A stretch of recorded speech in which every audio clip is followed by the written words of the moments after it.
I don't want to do this. Welcome to a low-effort review of Pokemon Scarlet and Violet. Now, you've probably already heard all the stories about the performance issues and frame drops and...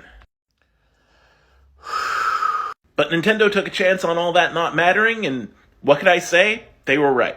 This is the most fun I have had with a Pokemon game in ages. The true open world is incredible. Being able to tackle all the quests in whatever order you want, amazing. The raids, great. The hidden dungeons, great. The fact that they severely reduced complication when it came to getting into competitive, great. Despite all the angry complaints, they sold 10 million copies in 3 days, so they're doing something right. That being said, there are some things I don't like about this game, and it's not what most people are complaining about. Why do I do this to myself? The internet's just gonna chew me up again. For one, the plot doesn't really kick in until the very last minute, which seems to be the case for most Pokemon games these days, except for maybe Legends Arceus. It makes me miss, Gen 5 with Black and White, when the greater plotline was kind of interspersed with all the things you do, though I suppose that's kind of hard with an open world game.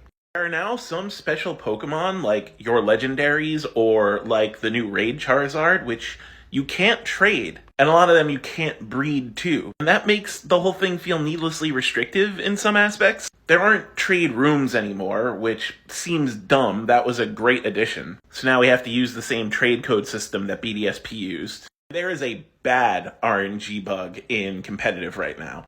Very bad, borderline unplayable bad. And I kinda dislike that instead of fixing that first, they patched out item duplication, which was just a fun thing that people could do. Glitches make games fun. Yeah, a lot about these games is being mismanaged, but I don't think it's the frame rate or the clipping glitches. Honestly, that's just a symptom of being a late-stage Nintendo Switch game. This is stuff we see in late-stage games for most consoles. And honestly, Pokemon has always looked like shit. Graphics have never been their priority.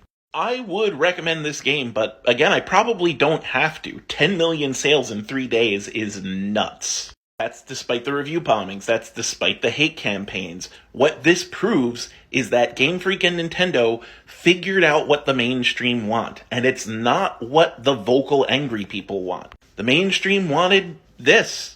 Could it be better? Sure. But for most people, this is exactly what they asked for. A huge open world Pokemon experiences that destroys a lot of the barrier to high-level Pokemon play. In the end, the anger is going to die down, and the success is going to be remembered. Give Pokemon Scarlet and Violet an angry torch-wielding mob marching away from Frankenstein's house for some reason, out of 10.